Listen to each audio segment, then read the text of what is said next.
Bonjour à tous et bienvenue sur Monaco Info. Voici sans plus tarder les titres qui seront développés dans cette nouvelle édition. Nous irons sur la plage du Larvoto pour une distribution de cendriers, distribution organisée par la mairie. Nous reviendrons sur la soirée de gala Night in Monaco, soirée au profit de la fondation de Bill Clinton et de la fondation du Prince Albert II. Et enfin, nous irons du côté de Lyon où s'entraîne Mathias Raymond avec le Pôle France. Le Monégasque en compétition en aviron participera aux prochains Jeux Olympiques de Londres. Fumer, c'est mauvais pour la santé, ça on le sait. Éradiquer cette mauvaise habitude, c'est une utopie. En revanche, empêcher certains fumeurs de jeter leurs mégots sur la plage, c'est faisable, notamment grâce à une distribution de cendriers, distribution organisée par la mairie. Vous voyez ce reportage de Christine Datomel. Cela fait déjà 3 années consécutives que les estivants côtoient ces drôles de petits cendriers rouges. L'objectif, avoir des plages propres pour le bien-être de tout le monde, bien sûr, mais aussi respecter au mieux l'environnement. Une mission importante à laquelle s'est attelée la mairie de Monaco et la SMA, son partenaire depuis le lancement de cette opération. C'est important qu'ils ne trouvent pas trop de mégots sur la plage. Et donc justement pour que tout le monde puisse cohabiter, on a trouvé ça sympathique de distribuer des cendriers de plage pour que tout le monde puisse profiter de la plage ensemble. Les cendriers de plage sont recyclés en polypropylène et peuvent contenir jusqu'à 20 mégots. Donc l'avantage de ce cendrier, comme chaque année, on a gardé encore ce même modèle. Le fait qu'il soit planté dans le sable permet, on va dire, aux baigneurs de s'installer sur la serviette, d'être couchés tout en fumant. Dans ce cendrier, bien évidemment, priorité aux mégots, mais aussi aux chewing-gums, parce qu'il faut savoir que les chewing-gums, on en retrouve aussi dans la plage. Les cendriers, ils restent dans le sable, on vous les ramène, ils les gardent? Alors parfois, bien évidemment, certains les rapportent chez eux, les vident dans les corbeilles prévues sur la plage et les rapportent chez eux dans leurs petits sacs. Bien évidemment, on en retrouve parfois. Le rôle de nos nettoyeurs, c'est de les reprendre et de les vider. Et puis vraiment, s'ils sont en mauvais état, on les jette. Et s'ils sont encore en état, on les remet. Au total, 4000 cendriers seront distribués cet été aux estivants sur les plages du Larvoto et l'opération sera renouvelée en 2013. Très bien. Je trouve cette initiative parfaite. Très bien, merci de votre collaboration en tout cas et bonne journée, bonne lecture. Merci à vous. Au revoir. Et pour la première fois, un nouveau partenaire, la direction du tourisme et des congrès, participe elle aussi à cette opération. On écoute Guillaume Rose. La direction du tourisme à Monaco, c'est évidemment tout ce qui est accueil. Pour nous, l'accueil, c'est une sorte de croisade. Et qui fait partie de l'accueil, évidemment, les plages. C'est énorme, l'impact des plages, en particulier publiques à Monaco, ainsi que les plages privées, puisque certaines sont aussi en partenariat. Donc pour nous, l'amélioration de l'accueil, c'est aussi participer à cet effort magnifique qui est d'éviter que la plage du Larvoto se transforme en litière pour chats et qu'on retrouve des mégots absolument partout sous le sable, ce qui est absolument insupportable et n'est pas digne de l'image de Monaco. Donc nous aidons cet effort et c'est bien sûr en partie grâce à la mairie, grâce à la SMA qui fait un travail remarquable et en partie grâce à la direction du tourisme et nous en sommes fiers. Et puisque l'on parle de la cigarette, ce jeudi est organisée la journée mondiale sans tabac. Selon l'Organisation mondiale de la santé, le tabac a été la cause directe de 100 millions de morts au XXe siècle. Un autre exemple, en France, 175 personnes meurent chaque jour suite au tabagisme. Sans transition, en marge du Grand Prix de F1 s'est déroulée une nuit à Monaco, A Night in Monaco, une première organisée par Mélanie Antoinette de Massy, un gala au profit de 2 fondations, celle de l'ancien président des États-Unis Bill Clinton, ainsi que la fondation du Prince Albert II. Retour sur cette soirée dans ce reportage.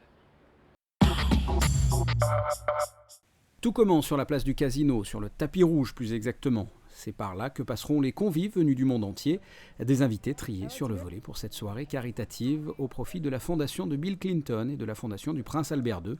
Le souverain qui est arrivé en compagnie de sa cousine, la baronne Elisabeth Anne de Massy, et de sa fille, Mélanie Antoinette de Massy. Mélanie Antoinette de Massy, organisatrice de cette première édition. C'est des journées et des nuits très très longues ces dernières semaines et finalement nous y sommes. J'espère que tout va bien se passer. Et très excitée, très contente de voir le résultat. Je pense que c'est un projet à long terme qui peut être très très favorable pour les 2 fondations et pour Monaco, Monte-Carlo en général. Ramener d'autres clients, d'autres personnes.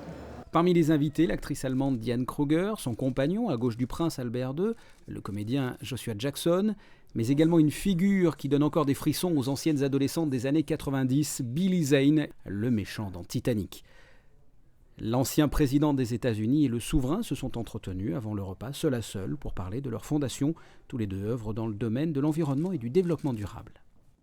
Je crois que c'est une très belle occasion d'abord de recevoir le président Clinton ici en principauté. Il était déjà venu à plusieurs occasions, mais de pouvoir joindre nos deux fondations qui ont déjà œuvré ensemble par le passé, et notamment sur les changements climatiques. Et on vient de parler aussi beaucoup de ce que l'on pourrait faire pour les océans. Et donc, sa fondation est bien sûr dans plusieurs domaines. Et la mienne est plus spécifique pour l'environnement, mais je crois qu'il y a des vrais axes de collaboration qui sont possibles. Et cette soirée, au bénéfice de nos deux fondations, je crois, est un nouveau point de départ et en tout cas une très belle occasion de faire passer certains messages sur le développement durable et sur l'environnement et comment essayer de bâtir un monde meilleur. This side, please, Mr. President. Mr. President, this side, please. La soirée s'est poursuivie à l'Hôtel de Paris avec un discours du prince et un discours de Bill Clinton. Certains d'entre vous sont là parce que vous croyez en nos fondations, certains d'entre nous sont là pour le Grand Prix de F1, certains d'entre nous sont là pour le casino. Moi je suis là parce que j'ai lu que Monaco a l'espérance de vie la plus élevée. Après le repas préparé par Alain Ducasse, une vente aux enchères avec de nombreux lots, dont une grande partie du tapis du mariage princier, 14 mètres de la laine rouge de Nouvelle-Zélande brodée à la main avec de la soie de bambou. Le montant des fonds récoltés lors de cette soirée n'est pas encore définitif, mais chaque fondation devrait recevoir plusieurs centaines de milliers d'euros. Une première édition concluante. Dès le mois de janvier, en marge des Golden Globes, une nuit à Los Angeles devrait être organisée pour revenir par la suite en principauté pour une nouvelle night in Monaco. On change totalement de sujet et de lieu. De la place du Casino, on prend la direction de Vaux-en-Velin. C'est là-bas que s'entraîne le monégasque Mathias Raymond en vue des prochains Jeux Olympiques de Londres. Sa discipline, l'aviron. Mathias participera pour la deuxième fois à des JO après Pékin. Frédéric Hélion et Thomas Deus nous dressent son portrait. Base nautique de Miribel-Jonage, c'est ici, à quelques kilomètres de Lyon, que Mathias Raymond s'entraîne avec les rameurs du Pôle France, l'aviron, une discipline que l'athlète monégasque a commencé il y a longtemps afin de soigner des problèmes de dos dus à une croissance rapide. Je crois avoir commencé en 2001 et d'abord en loisir avec les copains et puis après progressivement à la compète. Et on était dehors au soleil à Monaco, donc on s'est dit allez, tous ensemble. Et voilà, alors on faisait des bateaux de copains au début et puis après on a progressé ensemble, quelques compétitions, quelques victoires et puis voilà. Mathias Raymond a tout de suite accroché à l'aviron, il apprécie les sensations en bateau, la recherche de la glisse et de la performance et rapidement les résultats ont suivi. Un an après avoir commencé la pratique, j'ai eu ma première médaille nationale avec Yannick Doriot, mon coéquipier de l'époque avec qui j'ai fait toute ma carrière à Monaco. Et puis après c'était une médaille nationale tous les ans plus ou moins jusqu'au premier championnat du monde en 2003 en double, c'était à Athènes sur le bassin olympique.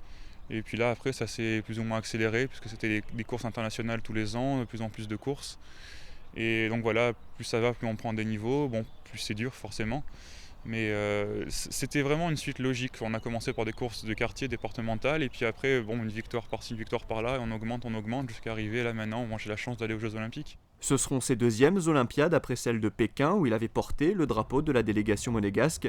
Il aborde les Jeux de Londres avec un objectif bien précis en tête. Ça serait rentré dans les 18 premiers. Vraiment, ça serait une belle performance, sachant qu'en aviron, les finales se déroulent à 6. Donc la grande finale, c'est de 1 à 6, après de 7 à 12. Et donc pour moi, mon objectif, ça serait rentrer en finale C, de 13 à 18. Et il y a 4 ans, j'étais en finale D, j'avais terminé 3e. Et bon, j'ai quand même bien progressé personnellement au niveau physique et technique, donc je peux espérer améliorer mon classement. Ready? Go! La compétition d'aviron débutera le lendemain de la cérémonie d'ouverture. Mathias Raymond ne défilera pas afin d'optimiser ses chances. Le bassin est situé à 1h30 du village olympique. Il sera hébergé sur place avec les rameurs pour une semaine de compétition. En bref, une soirée au profit de l'association Athina Ichthyosis ce jeudi 20h à l'hôtel Hermitage. L'ichthyose est une maladie dermatologique rare et se caractérise par une peau extrêmement sèche dont l'aspect évoque des écailles de poisson. Les enfants atteints d'ichthyose craignent la lumière, le froid, le chaud.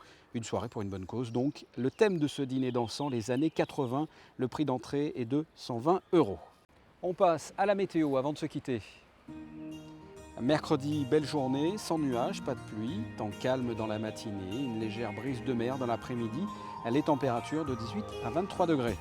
Jeudi, toujours du soleil, quasiment pas de nuages, les températures de 19 à 23 degrés. Vendredi, prolongement de la période de temps sec et beau, de 18 à 23 degrés. Et enfin, samedi, le soleil sera plus intermittent, sans grande détérioration. Il fera de 19 degrés le matin à 22 au meilleur moment de la journée. Ce journal est terminé, je vous remercie de l'avoir suivi. Je vous donne un rendez-vous mercredi après le journal de 19h avec un magazine de Crisinda Tomel consacré à Massimo Lucchese, le coiffeur des stars. Et dans quelques instants, notre star à nous, José Sacré, vous parlera de toutes les sorties ciné. À très bientôt. Au revoir.